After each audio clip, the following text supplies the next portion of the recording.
it chapter by chapter, one bite at a time. So many adventures and mountains we can climb. Take it word for word, line by line, one bite at a time.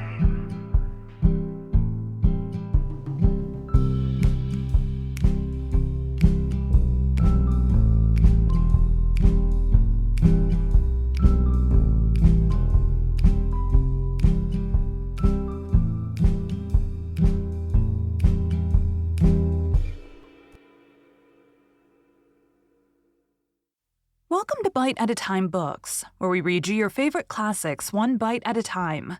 My name is Bree Carlisle, and I love to read, and wanted to share my passion with listeners like you. If you want to know what's coming next and vote on upcoming books, sign up for our newsletter at biteatatimebooks.com. Be sure to follow my show on your favorite podcast platform so you get all the new episodes. You can find most of our links in the show notes, but also our website, biteatatimebooks.com, includes all of the links for our show, including to our Patreon to support the show and YouTube, where we have special behind the narration of the episodes. We're part of the Bite at a Time Books Productions Network.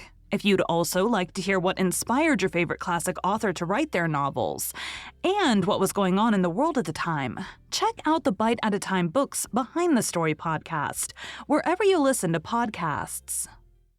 Today we'll be continuing Anne's House of Dreams by Lucy Maud Montgomery. Chapter 28, Odds and Ends. "I've been reading obituary notices," said Miss Cornelia, laying down the Daily Enterprise and taking up her sewing. The harbor was lying black and sullen under a dour November sky.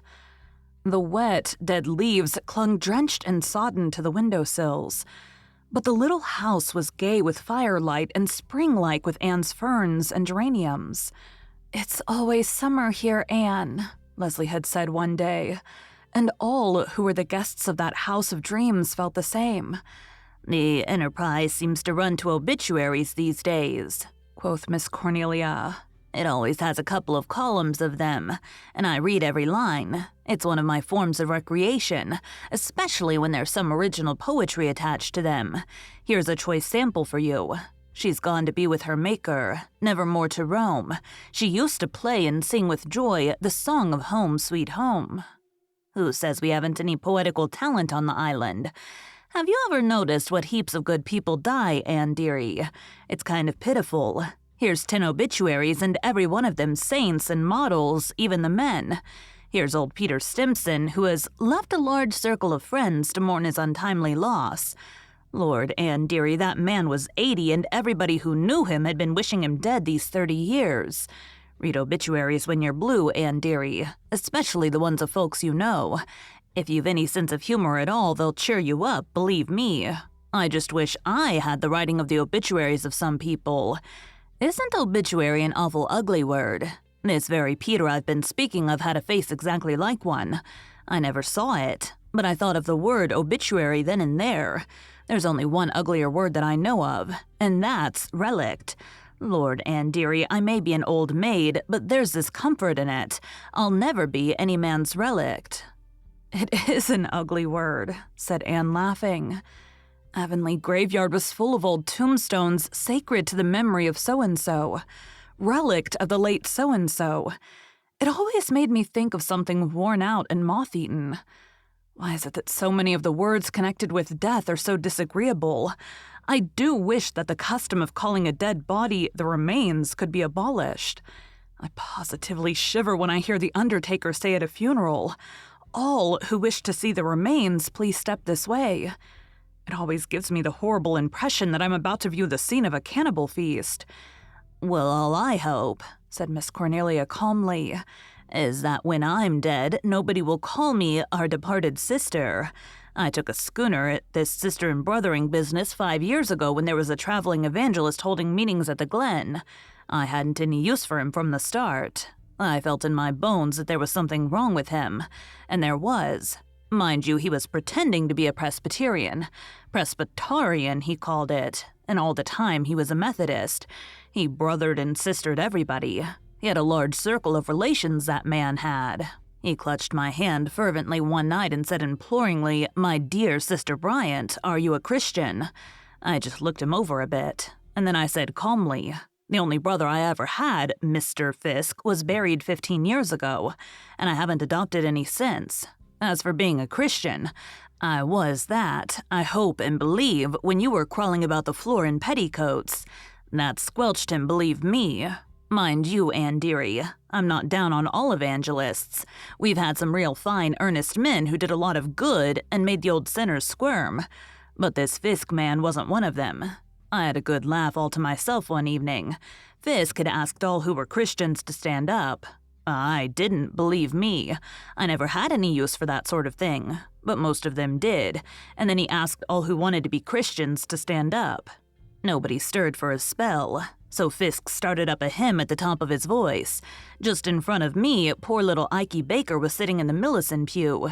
He was a homeboy, 10 years old, and Millicent just about worked him to death. The poor little creature was always so tired he fell asleep right off whenever he went to church or anywhere he could sit still for a few minutes. He'd been sleeping all the way through the meeting, and I was thankful to see the poor child getting a rest, believe me. Well, when Fisk's voice went soaring skyward and the rest joined in, poor Ikey wakened with a start. He thought it was just an ordinary singing and that everybody ought to stand up, so he scrambled to his feet mighty quick, knowing he'd get a combing down from Maria Millicent for sleeping in meeting. Fisk saw him, stopped and shouted, "Another soul saved, glory hallelujah." And there was poor frightened Ikey, only half awake and yawning, never thinking about his soul at all. Poor child, he never had time to think of anybody but his tired, overworked little body. Leslie went one night and the Fisk man got right after her. Oh, he was especially anxious about the souls of the nice-looking girls, believe me, and he hurt her feelings so she never went again. And then he prayed every night after that right in public that the Lord would soften her hard heart. Finally, I went to Mr. Leavitt, our minister then, and told him if he didn't make Fisk stop that I'd just rise up the next night and throw my hymn book at him when he mentioned that beautiful but unrepentant young woman. I'd have done it too, believe me. Mr. Leavitt did put a stop to it, but Fisk kept on with his meetings until Charlie Douglas put an end to his career in the Glen. Mrs. Charlie had been out in California all winter. She's been real melancholy in the fall, religious melancholy. It ran in her family. Her father worried so much over believing that he had committed the unpardonable sin that he died in the asylum. So when Rose Douglas got that way, Charlie packed her off to visit her sister in Los Angeles. She got perfectly well and came home just when the Fisk revival was in full swing. She stepped off the train at the Glen, real smiling and chipper. And the first thing she saw staring her in the face on the black gable end of the freight shed was the question in big white letters, 2 feet high, "Whither goest thou to heaven or hell?" That had been one of Fisk's ideas, and he had got Henry Hammond to paint it. Rose just gave a shriek and fainted, and when they got her home, she was worse than ever. Charlie Douglas went to Mr. Leavitt and told him that every Douglas would leave the church if Fisk was kept there any longer. Mr. Leavitt had to give in, for the Douglases paid half his salary, so Fisk departed, and we had to depend on our Bibles once more for instructions on how to get to heaven. After he was gone, Mr. Leavitt found out he was just a masquerading Methodist, and he felt pretty sick, believe me. Mr. Leavitt fell short in some ways, but he was a good, sound Presbyterian. "By the way, I had a letter from Mr. Ford yesterday," said Anne. "He asked me to remember him kindly to you." "I don't want his remembrances," said Miss Cornelia curtly. "Why?" said Anne in astonishment. "I thought you liked him." "Well, so I did, in a kind of way, but I'll never forgive him for what he done to Leslie. There's that poor child eating her heart out about him, as if she hadn't had trouble enough. And him ranting round Toronto, I've no doubt enjoying himself same as ever, just like a man." "Oh, Miss Cornelia, how did you find out?" "Lord, Anne dearie, I've got eyes, haven't I? And I've known Leslie since she was a baby. There's been a new kind of heartbreak in her eyes all the fall, and I know that Ryder man was behind it somehow. I'll never forgive myself for being the means of bringing him here, but I never expected he'd be like he was. I thought he'd just be like the other men Leslie had boarded. Conceited young asses, every one of them, that she never had any use for. One of them did try to flirt with her once and she froze him out. So bad, I feel sure he's never got himself thawed since, so I never thought of any danger. Don't let Leslie suspect you know her secret, said Anne hurriedly. I think it would hurt her. Trust me, Anne, dearie. I wasn't born yesterday. Oh, a plague on all the men.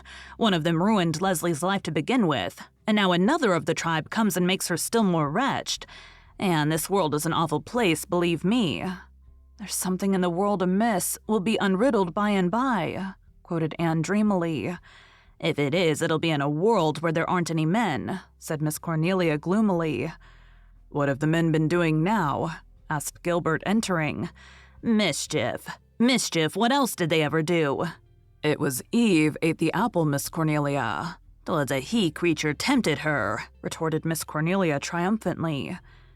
Leslie, after her first anguish was over, found it possible to go on with life after all, as most of us do, no matter what our particular form of torment has been. It is even possible that she enjoyed moments of it, when she was one of the gay circle in the little house of dreams. But if Anne ever hoped that she was forgetting Owen Ford, she would have been undeceived by the furtive hunger in Leslie's eyes whenever his name was mentioned. Pitiful to that hunger, Anne always contrived to tell Captain Jim or Gilbert bits of news from Owen's letters when Leslie was with them. The girl's flush and pallor at such moments spoke all too eloquently of the emotion that filled her being. But she never spoke of him to Anne, or mentioned him that night on the sandbar. One day her old dog died, and she grieved bitterly over him. "He's been my friend for so long," she said sorrowfully to Anne. "He was Dick's old dog, you know. Dick had him for a year or so before we were married. He left him with me when he sailed on the Four Sisters. Carlo got very fond of me, and his dog love helped me through that first dreadful year after Mother died, when I was alone. When I heard that Dick was coming back, I was afraid Carlo wouldn't be so much mine, but he never seemed to care for Dick, though he had been so fond of him once. He would snap and growl at him as if he were a stranger. I was glad. It was nice to have one thing whose love was all mine. That old dog has been such a comfort to me, Anne. He got so feeble in the fall that I was afraid he couldn't live long, but I hoped I could nurse him through the winter. He seemed pretty well this morning. He was lying on the rug before the fire. Then all at once he got up and crept over to me. He put his head on my lap and gave me one loving look out of his big, soft dog eyes. And then he just shivered and died. I shall miss him so. Let me give you another dog, Leslie, said Anne. I'm getting a lovely Gordon setter for a Christmas present for Gilbert. Let me give you one, too. Leslie shook her head. Not just now. Thank you, Anne. I don't feel like having another dog yet. I don't seem to have any affection left for another. Perhaps in time I'll let you give me one. I really need one as a kind of protection. But there was something almost human about Carlo. It wouldn't be decent to fill his place too hurriedly. Dear old fellow. Anne went to Avonlea a week before Christmas and stayed until after the holidays. Gilbert came up for her, and there was a glad New Year celebration at Green Gables, when berries and blithes and Wrights assembled to devour a dinner which had cost Mrs. Rachel and Marilla much careful thought and preparation. When they went back to Four Winds, the little house was almost drifted over, for the third storm of a winter that was to prove phenomenally stormy had whirled up the harbor and heaped huge snow mountains about everything it encountered. But Captain Jim had shoveled out doors and paths, and Miss Cornelia had come down and kindled the hearth fire. It's good to see you back, Anne dearie. But did you ever see such drifts? You can't see the Moore place at all unless you go upstairs. Leslie'll be so glad you're back. She's almost buried alive over there. Fortunately, Dick can shovel snow, and thinks it's great fun. Susan sent me word to tell you she would be on hand tomorrow. Where are you off to now, Captain? I reckon I'll plow up to the glen and sit a bit with old Martin Strong. He's not far from his end, and he's lonesome.